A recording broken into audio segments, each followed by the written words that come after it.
On today's video, we are going to categorically show that you can beat the market. Don't let bozos like this guy tell you that you cannot beat the market, because first off, what a jackass thing to say. Second off, you can be an incredibly successful investor. People have proven it time and time and time again. And assholes like this guy want to convince you that all you got to do is buy a mutual fund. All you got to do is buy an ETF. And therefore, that's how life is going to be. No, I say F that noise. I'm going to prove to you today with data that you can categorically destroy market returns. We are not normal. Outliers are not normal. And I'm going to show you why exactly I say we're not normal, we're outliers, and we get outlier returns. So let's watch this video and let's all take notes about how wrong somebody like this can possibly be. To beat the market, and in fact there are entire industries dedicated to the pursuit of above market returns. The S&P 500 averages an 8 to 10% return per year, yet that's not enough of a return for some people. Hell no, it's not. Could you imagine? 8 to 10% Could you imagine waking up every year and you're like, nah, 8 to 10% returns, man. What an incredible lifestyle I live with 8 to 10% returns. My compounded average, I said it wrong. My CAGR, my compound annual growth rate for the last 5 years has been 44%. 44% is only slightly better than that. You know what? I feel like it's 4 times higher than that. Yeah. I mean, clearly I don't know what I'm doing. Clearly I haven't made 2,000 videos documenting the entire process here on YouTube. So clearly nobody can actually do this.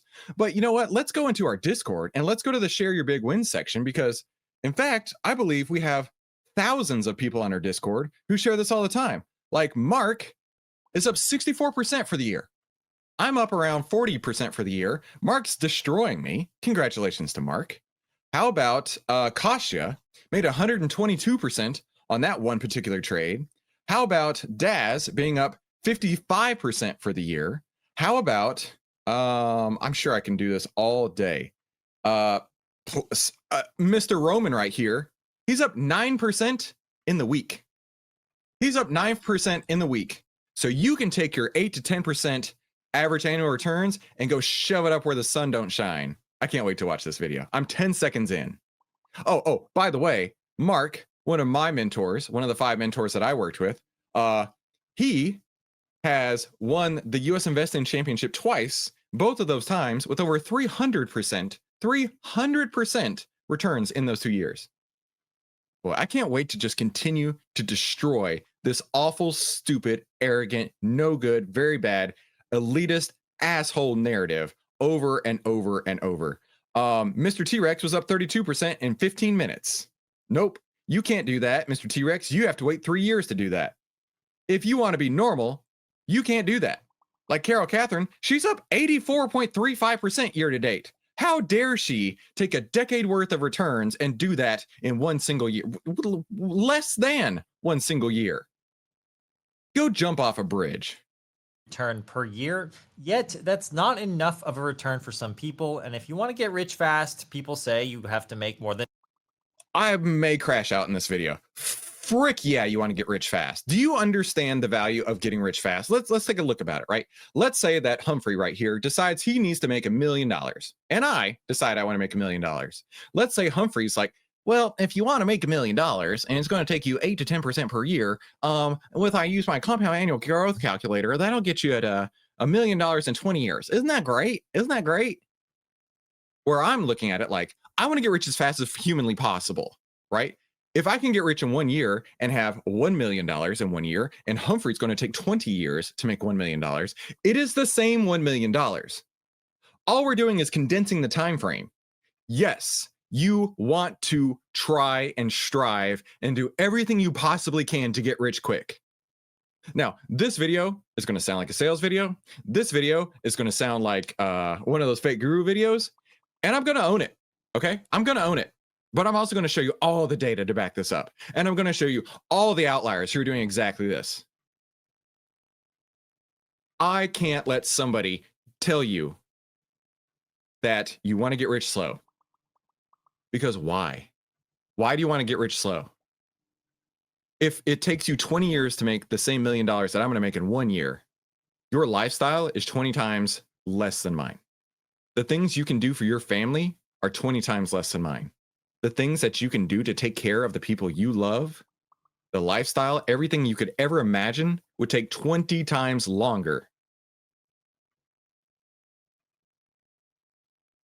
But you know what? This is the narrative that people want to sell you on. This is the realistic, right? No, let's not be realistic here. Let's how about who said this? Who said this? Jeff says on his first day of using Outliers Plan ETF, he paid for 10 years of Outlier. The first day he joined, he made enough money to pay for 10 years of Outlier. That's not normal. That's not normal at all. Than 10% every single year. Think about when you turn on the TV and you go to CNBC, you might have the Jim Cramers of the world selling you stock picks. Then you turn on the computer and you might see a Motley Fool type of publication trying to sell you a subscription service for. And you might see a random guy on the internet wearing a pink shirt trying to tell you the exact same thing. You can absolutely trounce the market. And we have so much data and so many stories. And even Brandon right here is up 13%. And the best part about this, check out Brandon's account. He had this sell-off here, right? This drawdown. Then he found Outlier.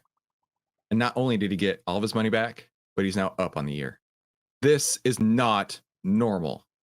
For their premium stock analysis. Then there's a subreddit community of Wall Street Bets where people are posting their gains and losses, all in the attempt to try to beat the market and YOLO their way into higher net worth. And it seems like no matter where you look, you could find some confirmation for any stock idea that you have, and so many people are just obsessed with this notion of beating the market. In this video, I'm going to share with you. Dude, I'm so obsessed with it. This is what I eat, sleep, dream about. There is nothing more important to me in my entire life besides Jesus Christ, my family, and trading the hell out of the stock market. Psychological biases that are hardwired into every investor's brain, which not only explain why we keep trying to beat the market, but why we're actually destined to fail at it. I'm going to share with you some case studies on how professionals can't even beat the market, and we'll discuss why you don't need to try beating the market, and that's actually the better way to live. To begin, let's look at the SPIVA. Better way to live.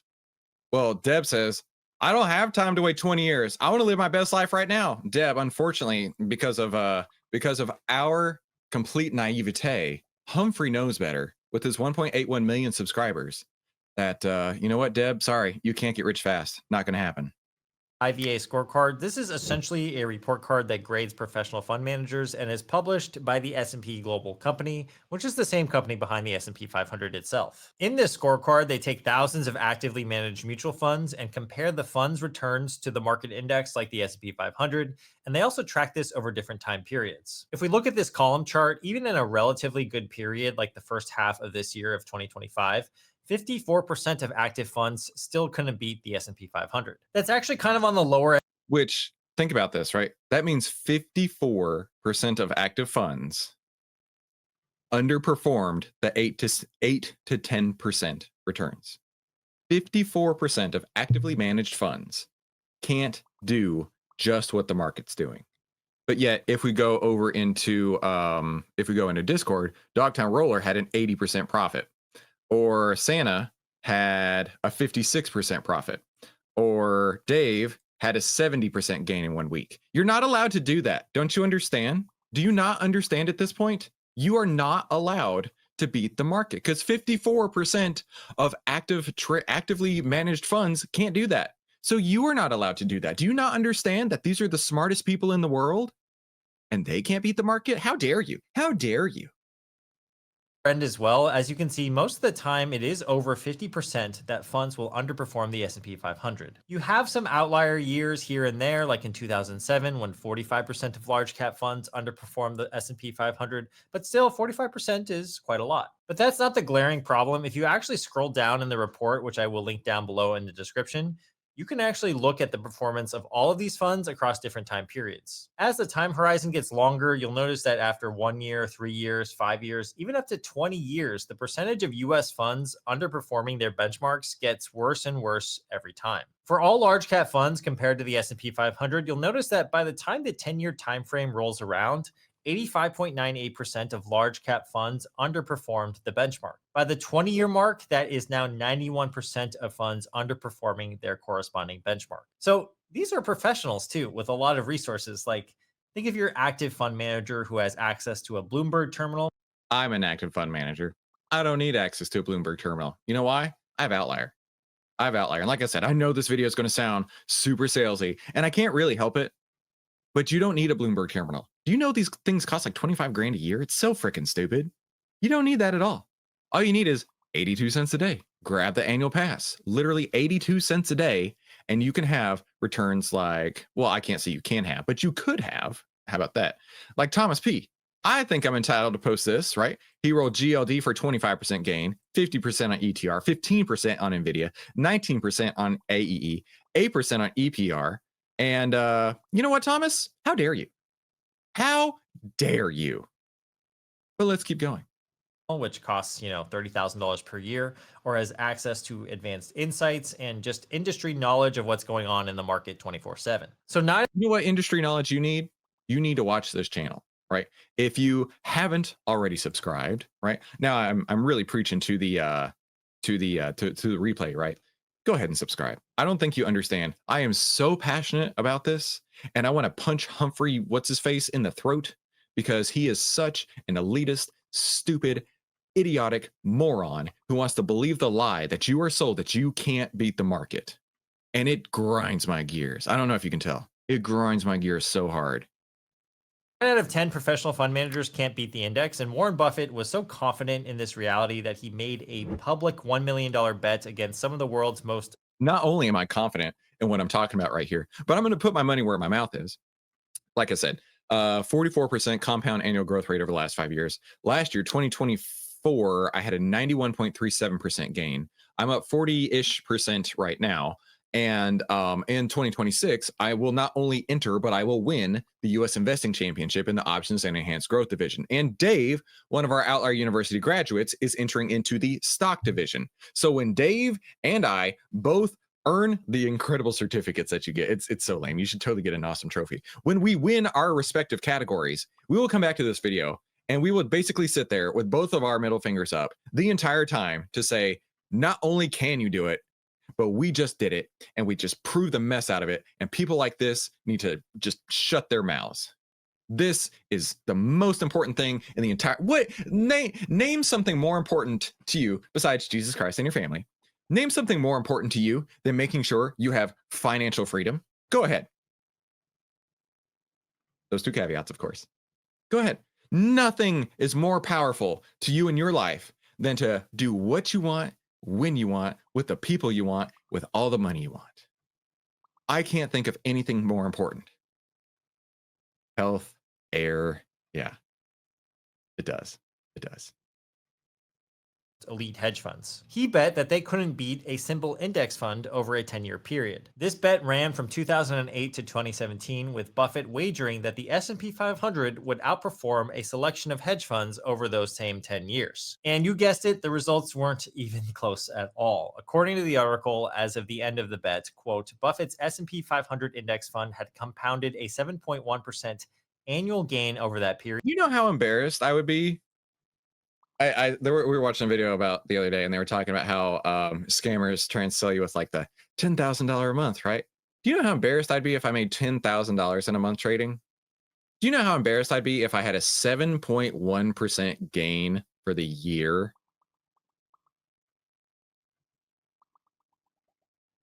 7.1% gain for the year. Buffett's S&P 500 index, 7.1% gain for the year, compounded over 10 years. Wow, that's incredible. Just imagine if you could do that in like a month, a couple weeks.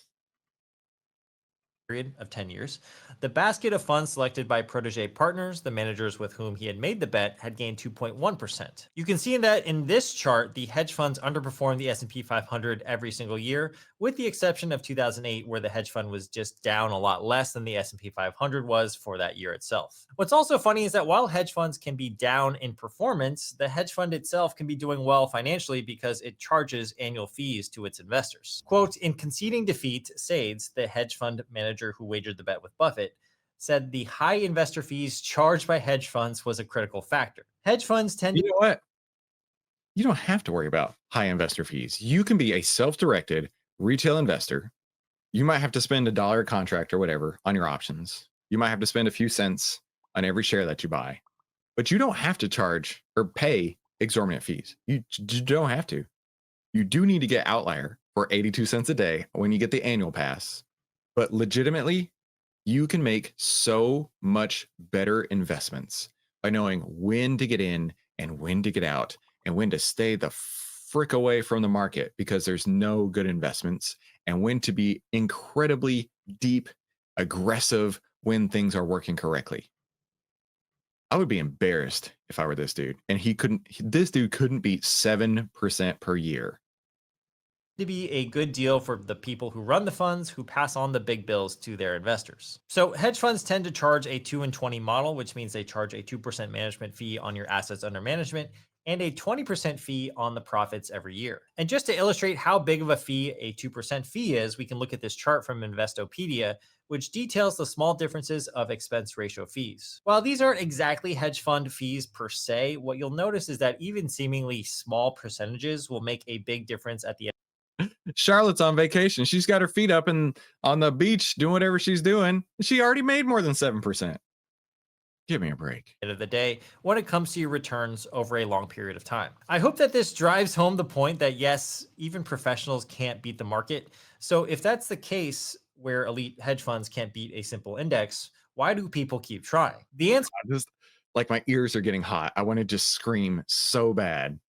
What an asshole thesis to make up, right? isn't a rational one, it's actually psychological. There are powerful cognitive biases that make us believe we can be the exception, even when the data proves otherwise. You know what? In fact, let's prove with some data. How does data sound, right? We're no longer going to go into the trust me, bro section of the content here. Let's look at data, right? Let's look at data. Let's let him show us just how impossible it is for people like let's see. Let me just scroll here. How about Pat getting a 34% realized gain? How about Mark? Another awesome month with Outlier, 64% kind of gains. How about let me see real quick. Oh wait. I came to the bottom. My bad. Let me scroll up. Let's see. Katos. Oh man, I lost money on Katos. But he's up 68% this morning. He's not allowed to do that. No. You can't do that.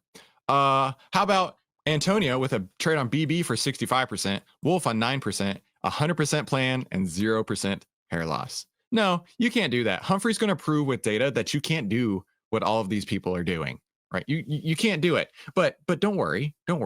We literally have an on-staff quant who built us these trading plans that I'm going to show you. I'm going to reveal to you all the secrets.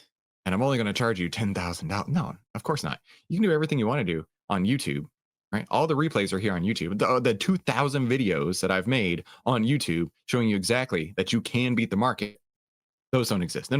Don't listen to this random guy on the internet. But let's hear the data. Let's hear the data about how this is an impossible thing to do.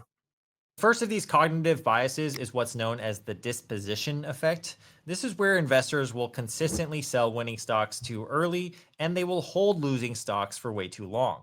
And this is because normal people, now we're going to shift gears slightly. I will give him one credit. Normal people cannot do what we do. Normal is 90% of investors losing 90% of their accounts in the first 90 days of trading. I did it twice. What's abnormal is having gains like we talk about. So to that point, he is right for normal people, but that doesn't mean you have to be normal. Studies have shown that winning stocks sold too early went on to outperform the market by 2.4%, while the losing stocks held by these same investors kept underperforming by 1% or more. This disposition effect is basically a combination of regret avoidance and loss aversion. Both Yes, 100%. Most people will buy a stock and watch it go down. In fact, I have slides for this. Most people will buy a stock and watch it go down. Where's my slide for that? This. Buying a stock, knowing that they should sell when it goes down, but they're scared because they think it's going to turn around and do this. That is normal. But when that happens, you get caught in a big, ugly, nasty down move like that. That's what he's talking about here. They're afraid to take the loss. And because they're afraid to take the small loss, they end up taking a big loss. Both are psychological biases that play into our behavior around investment decisions. With regret avoidance, you don't want to regret not taking profits, so you might sell a stock in order to lock in the profit that you have already. When it comes to loss aversion, you may be unwilling to realize a stock that is losing, so you don't want those realized gains. So you hold on to that stock, hoping that it'll come back from being down, let's say 20% or maybe even 50%. And this is what hit me. This is what worked against me. So I can speak to this, but it's not easy. It's not meant to be easy. This is normal, right? Justin says, you just showed the reason people can't beat the market. It's because they're holding their losers too long, right? Speaking of not normal, how about Randy? He's not normal. He's 5 months in, he's up 14%. Randy, you're not allowed to do that for the next 2 years, okay? That's not cool. Humphrey would be very disappointed in you, okay? That's not an okay place to be, my friend. That's not normal. How dare you? And you hold on to it way longer than you should. Macro Synergy, a London-based macroeconomic research firm, also found that this effect is super amplified during market crashes. When markets are doing poorly, people become even more likely to panic and sell their winners while holding their losers for just way too long. So this chart right here illustrates. Now, I'm going to show you exactly, precisely, without a doubt, hands down, perfectly showing you what you need to see in order to get out of the way for every single crash. You ready? Go onto your chart and add the 10-period moving average, the 10-period exponential moving average. All right. Then add the 20-period exponential moving average. I know Humphrey's never heard of these. Exponential moving averages are just, they don't work. And then add the 50-period moving average, right? Now, when you do that, you have the 10 over the 20, price over the 50, shows you a bullish trend. And if you go the other way, the 10 under the 20, price under the 50, shows you a bearish trend. Now, you're probably thinking to yourself, well, of course it does right there, right, Chris? But like, what about like 2000? What about the crash in 2000? Huh? What about that? Every single crash in the history of time started with a 10 under the 20, price under the 50. There's your 2000s crash. Okay. Let me show you all the examples. Let's go to 2019. Oh, that COVID thing. Nobody could have seen that coming. But if you had the outlier trend template with the price under the 10, the 10 under the 20, price under the 50, you could have got out of the way before the big nasty move down. How about, you know what? 1987. No, you couldn't have avoided 1987. That is too big of a nasty, awful crash that nobody could have seen coming. Impossible. Oh, hang on. Got to go to SPX for that one. That is an impossibility, Chris. How dare you? How dare you come up with the idea that you actually could avoid the biggest? Wait a minute. Oh, maybe Chris is onto something. The 10 went under the 20, price went under the 50 on Wednesday, October 7th. Huh. Weird. It's almost like I know what I'm talking about. But don't listen to me. Listen to really smart guys with 1.8 million subscribers on YouTube, because he's clearly smarter than me on the YouTube algorithm, but I can guarantee you his returns like nothing like mine. It's how strong the disposition effect is when compared to the market's returns. You can see that when the market is in a bear market or a period where it crashes, the disposition effect is at its peak. Emotions then are just causing us to make exactly the wrong decisions at all the wrong times. The next case study shows how emotions can actually drive market behavior and lead to poor investment decisions, especially if you're a retail investor. Earlier this year, 3 researchers from Ireland and Australia studied the GameStop situation that unfolded back in 2021 and they actually made a discovery. They could actually predict the stock's price movements by analyzing the emotions and sentiment expressed in Reddit Well, that's interesting. Kind of sounds like Outlier. posts. This wasn't really about fundamentals, earnings, or business strategy. It was pure psychology driving a stock worth billions of dollars. According to them, there were three phases of emotions when it came to the GameStop saga. The first was the joy phase. When they analyzed the Reddit comments, they noticed that when the users expressed joy and excitement, GameStop's price tended to go up in the 5-minute period afterwards. This would then cause the eventual run up of GameStop stock all the way up to around the 300s or even the low 400s during that time. But then when the stock hit its very peak, the emotion of fear started to set in. And once fear became the dominant emotion in these Reddit posts, prices would drop within the corresponding hour. After Yeah, it sounds like he's talking about the exact market cycle. The market cycle that if you have watched this channel for any period of time, you've seen me talk about this. Hope, optimism, belief, thrill, euphoria, complacency, anxiety, denial, panic. This is stage 1. This is stage 2. This is stage 3. This is stage 4. And I can show you countless stocks that have done exactly this. It's not a theory, it is the reality. GameStop was exactly this. GameStop eventually crashed, investors would become more angry, and in the angry phase, the researchers noticed that investors started to double down and buy more, briefly causing the price of GameStop to increase by a little bit. Now, it's important to note here that this really only applied to GameStop stock. At some point, the stock itself started to trade away from company fundamentals. GameStop You jump off a bridge with your company fundamentals. I'm going to rage so hard on this part, right?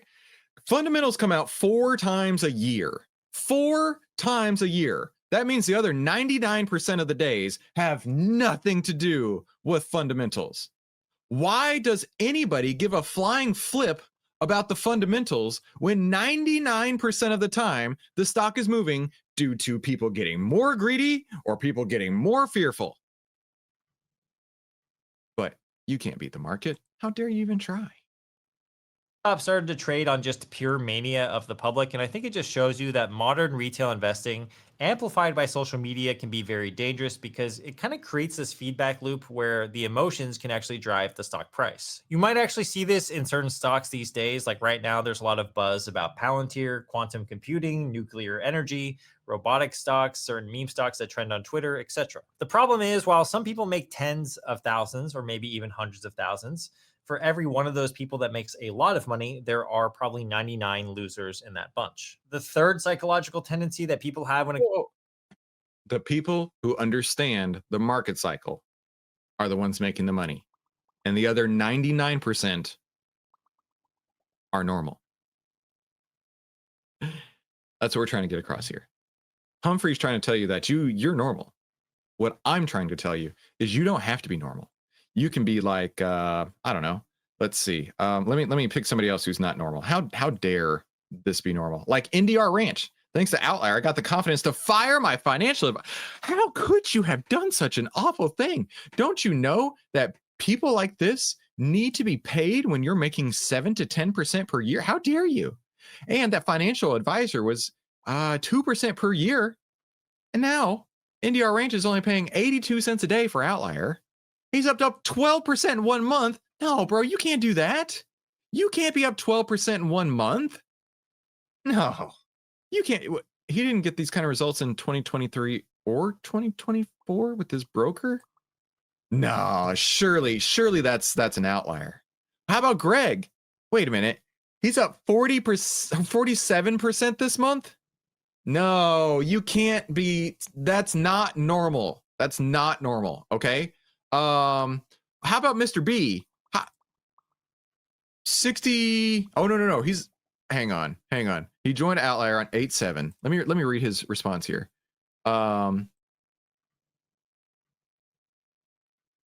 He is up 174%. That is not normal. Stop doing that. You can't do these kind of outlier moves. Don't you understand? How dare you?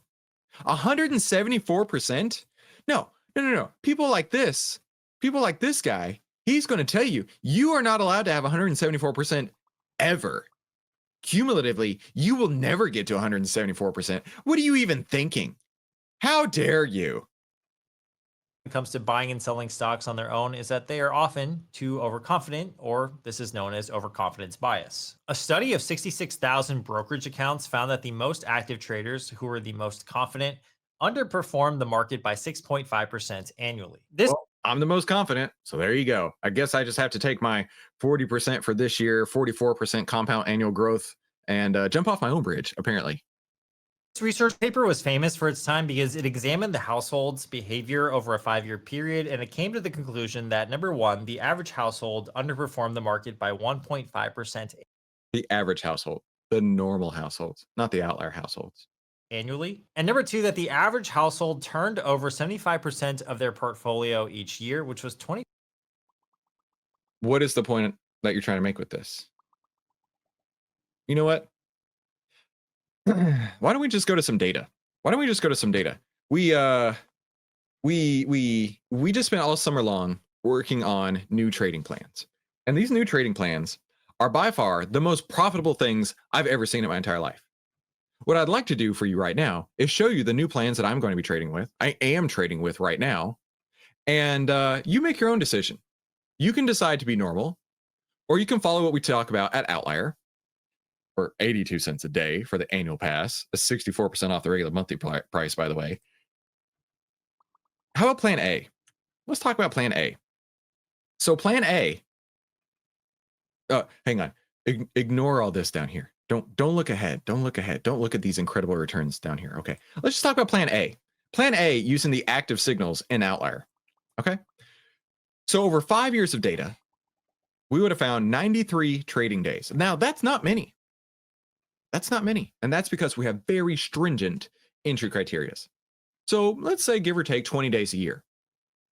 20 days a year. On those, that's 5,111 trades on those 93 days. So if you really thought you could do it, you could take 54 trades per day. But in all reality, let's say that I limited you to 10 trades on each one of those trading days, okay? Because there's no possible way you're going to make 54 trades a day. But let's say that you made 10 on each one of those 93 days. So 930 trades over 10 or 5 years, okay? The expectancy is 1.227, meaning for each one of these trades, including the winners, including the losers, including the win rate, the expectancy is 1.227%. So easy math, you multiply the number of trades per day, in this case, times your expectancy. And on plan A, you could, now, of course, not every day looks like this, but on average, the returns are 12.27% per trading day. That's about 20 to 50% higher than what Humphrey Yang is telling you that you can do. That's more in a single day. In a single day than Humphrey Yang is going to make for the year. On average, of course, on average. Maybe he should shut his mouth and become an outlier.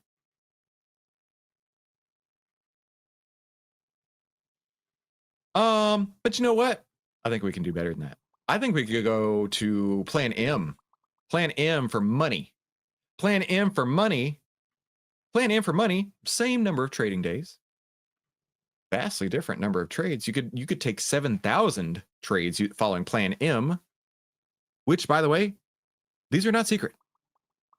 The full document of exactly step by step on what plan M is and plan A is going to be available for any person who has, well, I was going to say any person with 2 feet, but even for people who have less than 2 feet. Any people with less than or equal to 2 feet on this earth can see. Now, you're not going to be able to, don't want to spoil anything. You're not going to be able to take 75 trades in a single day. We all know that. That's like an impossibility. Well, let's say we limit it to just 10. The expectancy here is 2.25%. Oh, it gets better. You haven't even heard the best part yet. 2.25%. The outcome per day, 22.5%. 22.5%. I don't want to spoil the results for Plan ETF yet. 22.5%. If you took 10 trades on each of the trading days, on average would yield you 22.5% per day. But according to Humphrey Yang, that's going to take you about at least 2 years, potentially 3. Oh, but it gets better. When these aren't setting up, there's also a plan for Plan ETF. Now, Plan ETF has only 41 trades. That's it. 41 potential entries over 5 years. So it's going to be 41. And you're only going to be able to take one of those whenever it comes. The expectancy on Plan ETF is actually higher than Plan M. So your per trade outcome, 2.42%. Not too bad. But if you use tqqq, leveraged investments, you could be looking at over 7% expectancy. And these type of trades, you don't have to do anything with for potentially weeks. Potentially weeks. Some of these backtested returns on Plan ETF were over 100 days of not doing anything except following the plan. But here's the best part of all. These numbers here have no leverage applied. No leverage applied whatsoever. When we trade, I buy deep in the money long calls for leveraged investments. Most of the time, that gets you a leverage factor between 7 and 12. Let's just round it to 10. That means that these numbers could be 10 times higher if you applied leverage to them.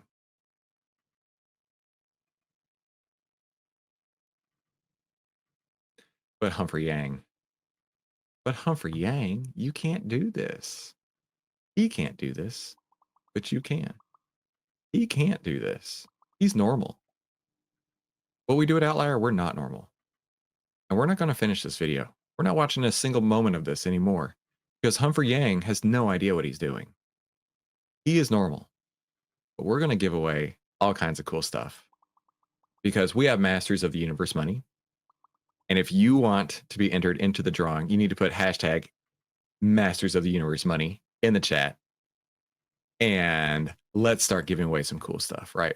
I already showcased all kinds of big winners over here in our Share Your Big Wins account. Now is my favorite part of the week where we actually give away fun stuff for those who are here live and for those in our Discord. So we have 50 people this week that put in their experiences in the Share Your Big Wins section. So we're going to give away 3 prizes to these people.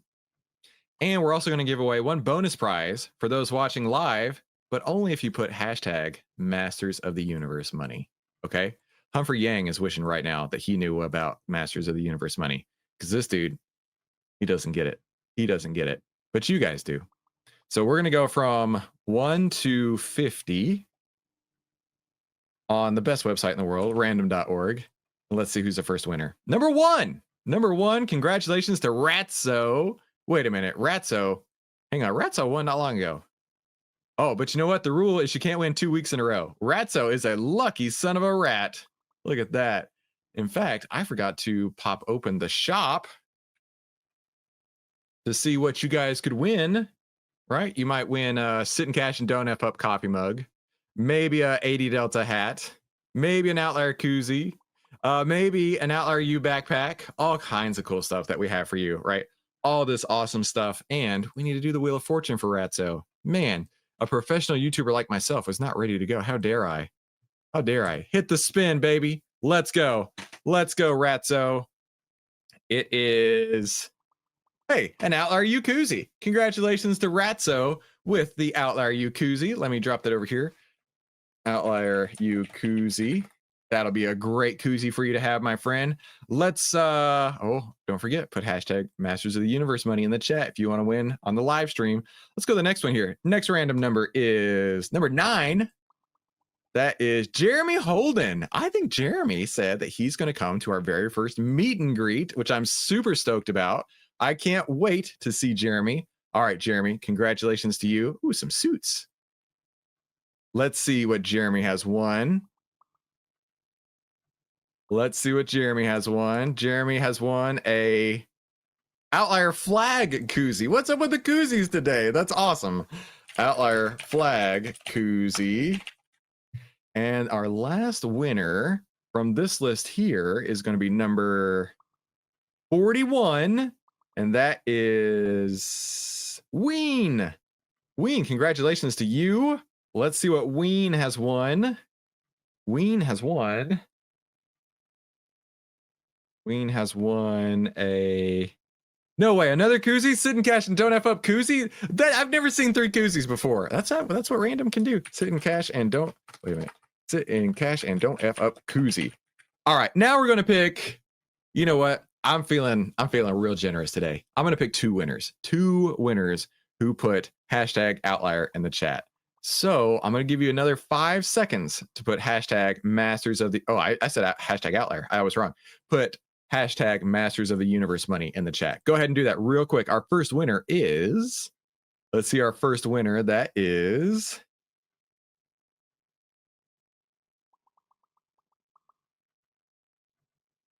Kartik. Congratulations, Kartik. Kartik is here watching live, so I know that he's going to see this. Congratulations to you, Kartik. Let me drop this in the email to April. And for those of you winners, to claim your prize, just email in at support@outlier.com and we will get that shipped over to you. All right, Kartik, let's see what you won, my friend. Let's see what you won. Let's see what Kartik won. Another koozie. Come on. What are the chances that if we get all 5 koozies, that is going to be so stinking funny. Okay. Outlier you koozie. I'm searching for 5 koozies in a row today. That is an impossibility and I love it. Impossible, just like beating the market. Impossible, just like beating the market. Let's see who's going to be the winner now. Let's see who the last winner of the day is going to be. Everybody's a winner when you're an outlier. Everybody's a winner when you're an outlier. It's going to be Jinsu. Let's go, Jinsu. All right, Jinsu. And let me copy this, drop it in the chat, or my email over to April. All right, come on, koozie. Come on, koozie. Let's see if we can do 5 for 5 on koozies. Keep going until there's no more koozies. Koozies of the universe. This is not normal. I know. Jinsu, you're the big winner, dude. Let's see if we can do a koozie. Actually, I'd rather you get, I don't know, like a hat or a backpack or a outlier flag coffee mug. Congratulations, Jinsu. You bucked the trend. How dare you not be normal? You got an outlier flag coffee mug. All right, so don't forget, if you were one of the winners, email in to support@outlier.com to claim your prize. And I know that this video today, if you're watching on the replay, felt very salesy.